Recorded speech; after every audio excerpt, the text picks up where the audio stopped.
Guys, how are you? Welcome to the free training course Build It Right. This training course will teach you and train you how to build a house right from the beginning to the end. I'll take you through the process of obtaining a permits to site work, excavation, foundation, framings, MEPs, insulation, drywall, all the way to inspection and final CO. My name is Michael Solomon. I'm the owner and founder of NJGCB Contractors.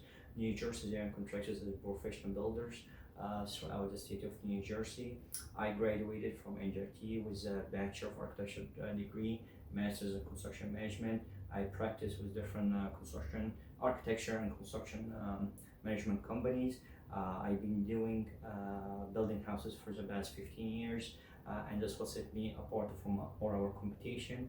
So at this course, my goal is to help engineers and architects who just graduate and doesn't have any field experience to jumpstart their career, so they know how the site, how the process of construction, investors and entrepreneurs who are trying to get to the building and the real estate business and who doesn't find a good builders or they don't know how to manage the builders. I would help you, show you how to manage your builders. A trade guy who try to become a builder and doesn't know the process. Homeowner who trying to build his or her own house. And this course will focus on the overall process of building a house, not the technicality of each trade. If you have any other question about trades and about how things is done right, I'll give you my email, my contact number, in case you have any questions. So today we'll be discussing the permit process. It is boring. You have to go through it. You have to know how to fill up permits, even if you don't do it, or your trade guy does it, like electrician will fill up his electrical permit. Same thing with plumber, same thing with mechanical. However, when you do a big start making building 10, 15, 20 houses, those guys will need help, and you need to know how to fill up these permits. I will show you the different areas. I will show you what you need to fill. I pre-fill a couple of them for you, and I will have it on my blog, or you can email me. I can email it to them. I email it to you for you to have it as a template for you to work off. Alright guys, so here is a permit jacket, and it's usually yellow. It's like a folder where you put all your permit cards. Don't forget to put your the license, the builder license. Don't forget to put the insurance. Don't forget to put the licenses for all your subcodes. Make sure put all this information, because again, if you miss anything, you'll be rejected. Some towns will reject your package, and you have to refill it. And again, to save time, the process, just put everything. Again, insurance, builder registration, and every subcode, mechanical license, electrical license, and plumbing license. So I'm gonna start doing this digitally, fill it for you digitally, but it is the same thing. So let's get started. So hey guys, this is we're gonna start with filling the permit jacket. You're gonna put the block on lot, qualification code, what kind of building it is, and address site. Of course, you don't have a permit number, so you're not gonna put the permit number. This will be done by the town. Work area, work site. You're gonna put the address of the project, name of owner and fee. Who's paying the fee? Is it builder or is it the homeowner? So make sure you put the right contact information. Who's the owner? Is it public or private? Most of the projects is private. Public is like building a school. Most of the time you don't build the pay permits for public work. Who's the principal contractor, or the homeowner or the investors? You need to put information here: address, license number, and all the information of the federal ID number. You need to put the architecture engineer contact information. And number 6 is very important, because this is a contact person in case the town want to contact the builder, or in case of fire, in case of any emergency, in case of any neighbor complaints. You need to put the right person in contact, or usually the super, or usually the project manager on the job. Here, this is filled by the town, and this is all the fees. Now, building characteristics, number of stories, height of structure, all this information You should find it for new construction. You should find it on the plot plan. Usually there are a zoning analysis table. You'll find all this information. It's very straightforward. You can pull it off the plan. Purpose of work, is it minor work, new building addition, or we're doing a new building. Subcode, each subcode cost. So if you're a builder, if you hire a builder, he need to give you the number how much it will cost to build this house. Electric, so you take the number of construction costs and you subtract the electric, plumbing, and fire protection, elevators, and you put this total number. So if the house costs $100,000, electric charge $10,000, plumbing charge $10,000, fire protection charge $5,000. This is $25,000, and so $75,000 for the building. These numbers need to be accurate. Elevators, of course, most of the project doesn't have elevators unless it's high end and the homeowner asks for elevator. The description of the building uses, residential primary use, estate specific use. Is it house? Is it investor property? Is it going to be built by the homeowner, or is it going to be sale? Investment property. Use of the group, R1, R2, R3, single family to 5 families. Here we don't fill up this usually, this part for the single families or 2-3 families, but again it's very straightforward and easy to fill. Number of the dwelling, and non-residential, this is for commercial. Now if you flip this page, you'll find certification. If you are building your own house, if you're as a homeowner, if you're going to occupy this house after you build it, you need to check number 1, and just to certify that you're going to build it up to code and you're going to be responsible for the entire house and you have no intention to sell it, and you have to live there before you sell it. If you think, I think it takes about 3-4 years to sell it someone else. If you're a builder, you agent section, you fill up this, you sign your name, your address, you type your name, your address, your telephone number, your signature. Again, new construction, you don't have to do what about apartments, lead or home elevation. First thing goes, then this is a jacket, then you go over the building subcode. If you're hiring a builder, you should fill, this is only piece of papers that tick cards are filled by the builder himself. Block, lot, work site, owner fee, who's paying again, is the builder, is the homeowner, the contractor, information, the contractor license number, expiration date, home improvement license if it is a rehab, but most of the builders has a builder number, federal ID number. Here you have the builder has to sign, and description of work, of course, is new construction. Type of work, we're gonna do new construction, very important. You're not gonna fill up anything else, but also you're gonna check on fences, because not every new construction get a fence. So if you're doing a fence, make sure the fence on the plans, because it has to be reviewed by the zoning and they have to be complying. Some towns will require you're not allowed to build more than 4 feet fence, and it has to be open 50% in the front of the house. It's different on the side and the back. So make sure if you plan to have a fence, do it on a design stage. Make sure your engineer or architect have it on the plan and have it reviewed during the zoning. So make sure you select it. Retaining wall, again, not every house get a retaining wall, but if you have different elevation, you're gonna build a retaining wall, you need to put the information here. Radon, this is another thing. If you're planning to put radon from the beginning, make sure you select it on the permit. Building use, number of stories, height of structure, area flow. This is all again from the plot plan, zoning analysis table. You find all this information. If you don't know it, your architect, engineer should help you to fill this up. If you're trying to build the house by yourself. Volume, very easy. Multiply the largest floor by the height. You're gonna get the volume. Cost, the new building, how much. Make sure you include the MEP's cost as well, the entire cost. You're not doing rehab, you put the total here. Construction class, is it present or proposed? Of course it's proposed. We don't have any industrial building. Again, we're gonna build a house. and that will be it for the building. We're gonna move now to the electric technical card or subcode. I have quick correction on the technical card. Now for the volume of the new construction, you're still gonna multiply the largest floor area by the height of the structure, and you're gonna divide it by 27. So make sure you divide it by 27 just to get this right, because the volume here in cubic foot. Now we're gonna move to the electric. Card is a lot of work, and you need to have a lot of information there. So it is important, pay attention, and make sure, even if you're a subcontractor filled it up for you, make sure you review it, and make sure there are no discrepancy between the technical card and the plans.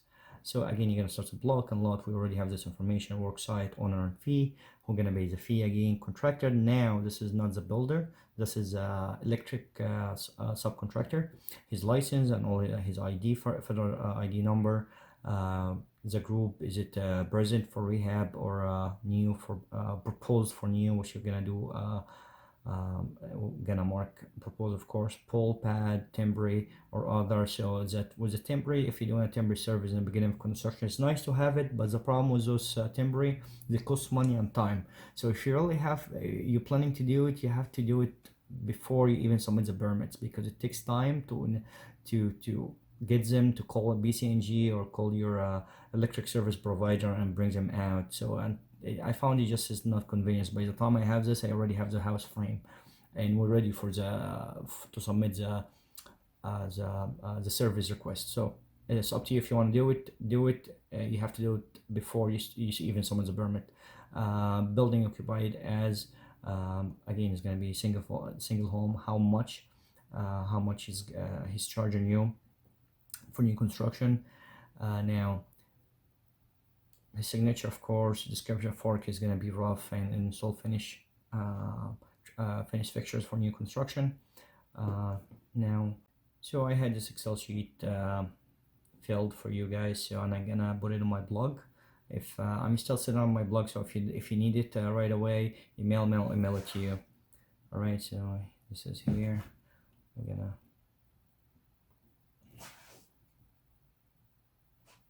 zoom in a little bit here, bring this in here, it's bigger.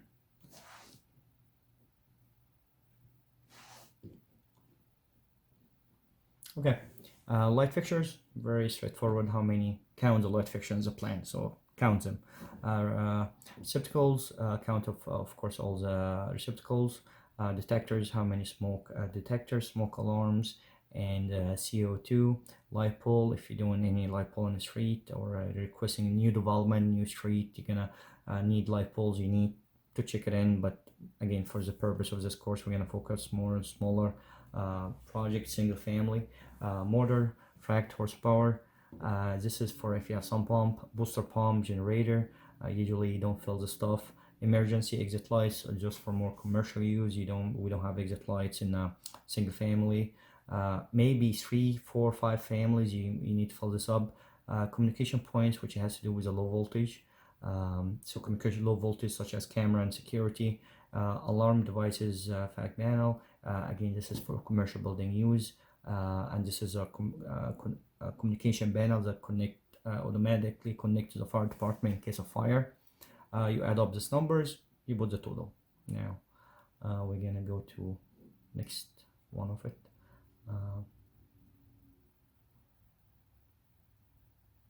Pool permit with underwater lights. If you have a pool, this is for high-end houses. You need to include how many lights, underwater lights, pool spa, and hot tub. If you have any of this in your house. Now range, receptacle, kilowatt of electrical range. Now for the range, I have for range electrical range start between 2,000 watt to 3,000 watt, or 2 kilowatt to 3 kilowatt. It can be higher than this, but this is too conservative number. Again, for 3,000 square feet house, this is good numbers you can use, or again, ask your subcontractor to fill this. Usually he's gonna ask you for the specs, so it's good to know. Water Now I think I'm sorry, range oven. Again, if you're doing a surface unit oven, electric oven, you need how much you need to, again, how many kilowatt and how many you're installing. And for a single unit is usually 2 to 4 kilowatt. For double 4 kilowatt to 8 kilowatt. Hot water, if you're doing tankless or full tank, kilowatt, again, water heater. This is for electric water heaters, not gas, so be careful. So if you have gas, you don't have to worry about this here. So for the water heater, we have it as, where is it, range, I don't have it, but again, I don't have it here. I forgot to add it on the Excel sheet. But anyway, you can ask your subcontractor. Now the dishwasher, this is I used 8.9 amp dishwasher. 120 volt, has about 1.068 kilowatts, so it's 1 kilowatt. For the garbage disposal, usually start at half horsepower to 4 horsepower, whatever. So make sure whatever you choose, you plug it in here. Kilowatt center AC. Now for the center AC, depend what you're building. For a single family house, small range is different than a big house. So for the house, like for 4,000 square feet house, you need usually 2 zones, and usually 3.5 ton each. Now for a small house, about 1,000 square feet, you need 1.5 ton, 15 amp, 2 to 8 volt. So it's about 3.12 kilowatt. For a bigger house, 3.5 ton, 40 amp. This information you can get it from your HVAC guy. He will give you this information. The electrician need it to run the wires anyway, so you need, again, this is one of the stuff you need to make sure you have it design in the design stage. For the baseboard, for a kilowatt, for a space heater, air handler. Now if using forced air for HVAC, again, usually 6,000 BTU or 80,000, or you go 120,000 BTUs. But again, this is refilled a template form. Ask your HVAC guy how big is your system, and he should provide this. Kilowatt baseboard heat. Now this is for electric baseboard heat, in case you don't have in the basement, or maybe in an area where there's no gas. You need to determine how many rooms use electric baseboard, and refer to the table. I have a table. I can attach it again to this material. Horsepower, again, horsepower for garbage. We went, I think okay, I think I did this twice. Garbage disposal, okay, twice. This is a kilowatt, okay. Motor, the motors, again, this is motor, could be garbage disposal. Transformer generator, if you have exterior generator. A lot of houses now, because in New Jersey here will become hurricane zone, flood zone, they like to have a generator outside.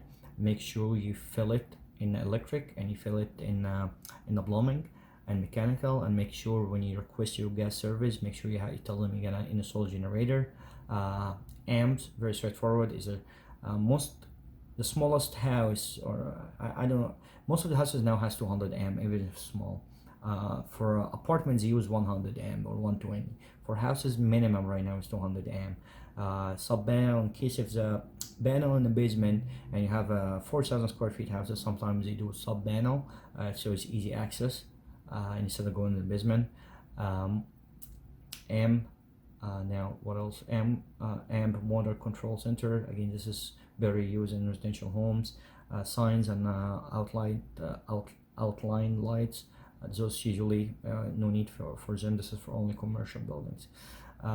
That's it for electric. I know it's too much, but please do not use these numbers without calling your subcontractor, and make sure you're using what size of HVAC system you're using, and what size of heating, or what kind of heating you're using.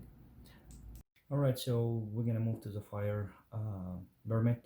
Again, very straightforward. Block, lot, work, owner and fee, contractor information. When not, this is fire protection equipment. Users, in case using fire sprinkler or using a fire system. This is all has to do with commercial use. And Present to propose, we're doing propose is you want a new construction. Fuel storage tank if we have doing underground tank. Fuel types if there are gas on the street or oil, electric, solar, so we're doing gas. Again, how much the firework cost.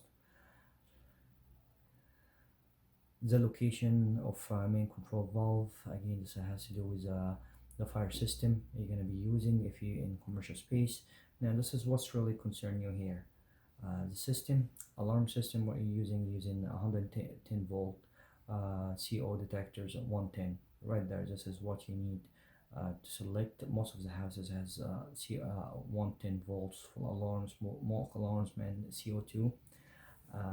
Then you're gonna move down to here, kitchen hood, okay, smoke control system.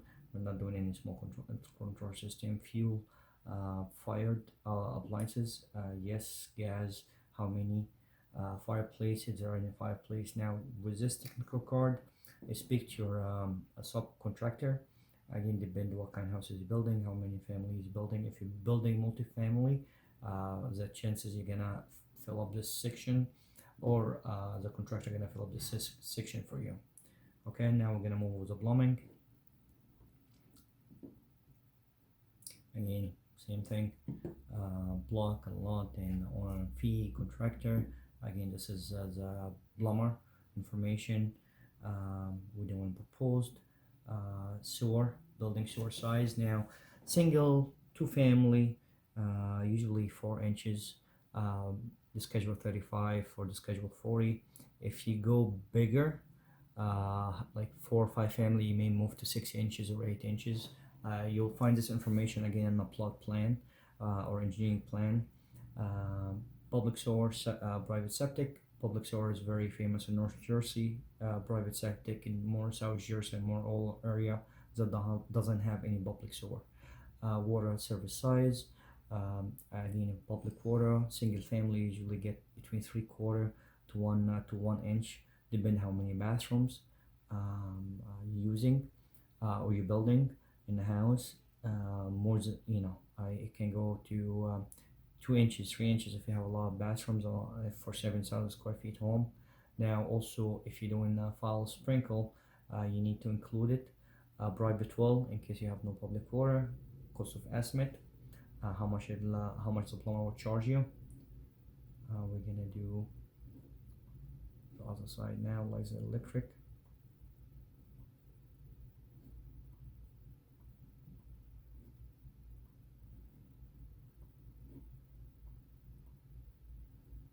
All right, so we just smaller zoom in.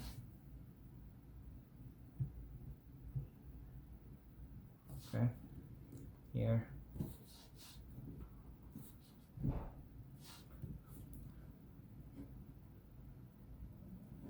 Okay, water closet, toilets, how many toilets the house have, and BD in case you have.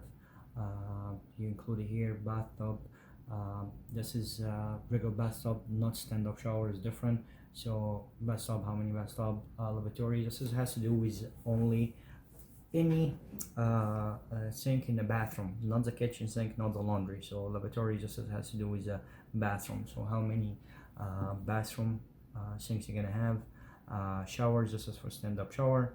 Floor drain, this is make sure you include laundry, utility room, stand-up shower, this is all including the floor drain. Sinks, this is only for kitchen and laundry. Dishwasher, you need to put it just for the waistline. Drinking fountain, more commercial uses, you barely have a house with drinking fountain. Washing machine, of course. Hose bed, this is exterior. Faucets, usually at your house by code you should have 2, but usually I bought 4. Water heater, how many water heater you want in the house. Fuel, oil tank in case you don't have gas in the street, you need to put oil for heating. Gas piping, how many appliances. So for the gas boiling, you need to count how many appliances you have in the house using gas, and this is what's the right number for it. LB gas tank, this is for propane tank in case you don't have. Again, this is another way of having heat in the house with heat and and also for the stove. To use sometimes propane tanks. Steam boiler, this is more commercial, very used now. Hot water boiler, just for baseboard heating, how many units you're boiling. Some people doesn't like forced air, which is very used now. I'm building the house I'm gonna show you in Verona. We use in hot water boiler. Sewer pump, in case of the sewer in the street higher than the basement, we have to do a sewer pump. If you have a bathroom if you have a bathroom laundry in the basement, you need to have a sewer pump.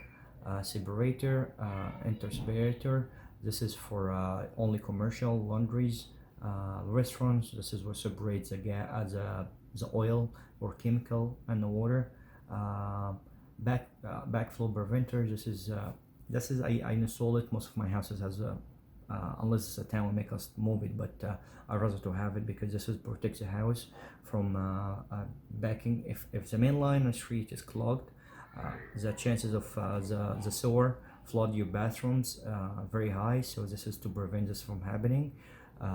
Grease trap used again in restaurants. Sewer connection for each new house, you can have one sewer connection. Usually is 4 inches. Bigger 3, 4, 5 family houses go between 6 to 8 inches.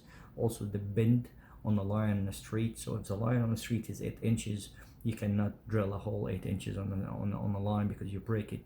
So usually you put 2 lines for big houses, or I'm sorry, for multifamily. Water service connection, you need to have this is for the main water. Usually is there 3/4 for small houses with 2.5 bathroom, or 1 inch for big with 4.5 bathroom, 5 bathrooms houses. More bathroom you have, more the bigger the water connection you're gonna have. Stacks, those are vent stacks, usually vent through the roof. You just need to count them, make sure the numbers are right, and that will be it for the plumbing. Alright, this is a last one. This is a mechanical subcode. Now, a lot of towns will include this with the plumbing because a lot of similar information between both of them. So you don't have to obtain it. You have to ask the town you're doing the new house. Do you need mechanical subcode or not? So again, block, lot, work site, owner and fee, address, contractor, the mechanical contractor information, license.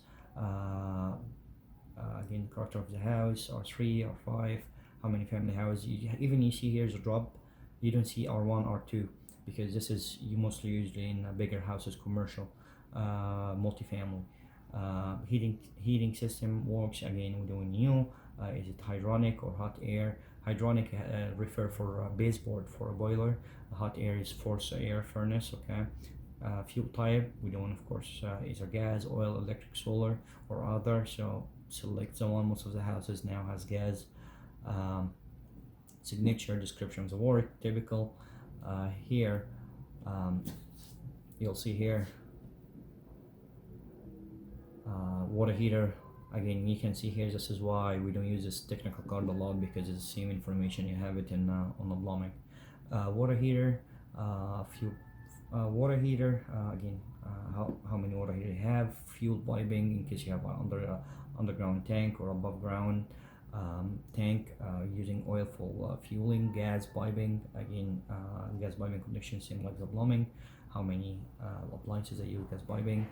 Steam boiler, hot water boiler, similar as the plumbing. Again, steam boiler more used in commercial, all the buildings, very used now. Hot water boiler is a common use for baseboard. Hot air furnace, which is used for the heating. Forced air. Oil tank, in case you have LPG tank, as propane tank, fireplace, generator, or other. Very simple, and that will be it for the Burma jackets. Now I have a couple more notes, very important, so tune in.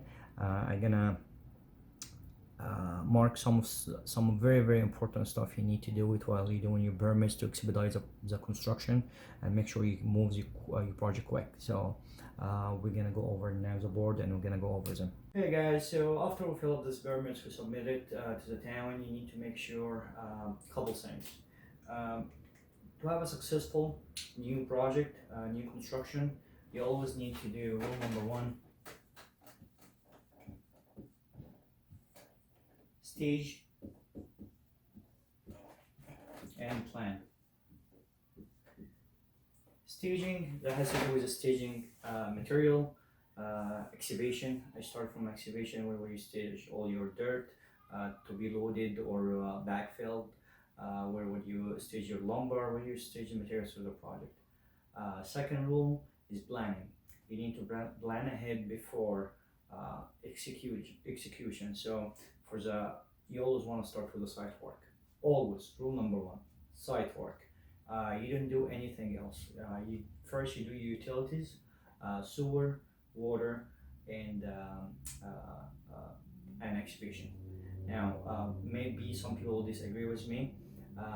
If you're a builder in North Jersey, it's very critical, especially if you work in narrow sites. So if you work in 25 by 100 lots, or you work in 50 by even 100, you really want to make sure you get ahead of your sewer, your water, and I will explain this in details why it is very, very important to do that before you even start on excavation.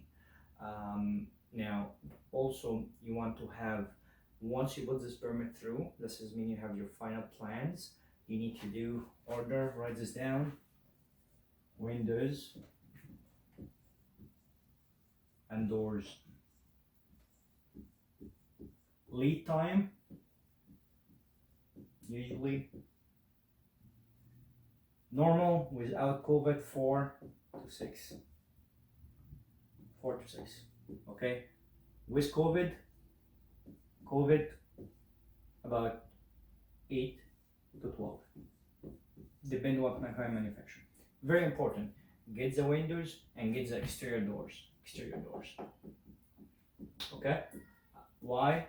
You don't want to wait until you finish the foundation, start the framing, then you don't close the house. You have to close the house. You have to put the roof. Once you put the foundation up, framing, you have to tighten, weather tight the house. You put the house wrap, then you put the windows, then you put then the roof. I'm sorry, roof first. Roof goes first, then house wrap, windows, and exterior doors. Usually, frame and take care of this. So again, plan. You need to plan. Okay, plan ahead. You need to order the stuff right away. For the windows, you need to go window by window. You need to open the plans, and if you're the contractor, you need to go over the list, make sure it's elevation, match the plan, make sure everything is matching. So when you get the windows, you don't have any problem, because usually the new construction, those windows are special orders. They're not stacked. They don't return them, and if it's wrong, you have to eat it. Exterior door, I usually use door clearance. Doorclearance.com. Okay, those guys in Houston, Texas, usually times 6 weeks, and the doors prices there is very reasonable, and you can really get good doors, good quality doors with good prices. So that will be it for today. Next time I'll see you guys in the field. We'll go over the case study in Livingston. Is new construction. Is about 3200 square feet house. We'll have all the stuff we talk about. We have the demolition, we have the utilities, we have everything goes in order. I will take you through all the stages. Hopefully you guys enjoy this course, and if you like it, subscribe and thumbs up, and I'll see you next time. Thank you.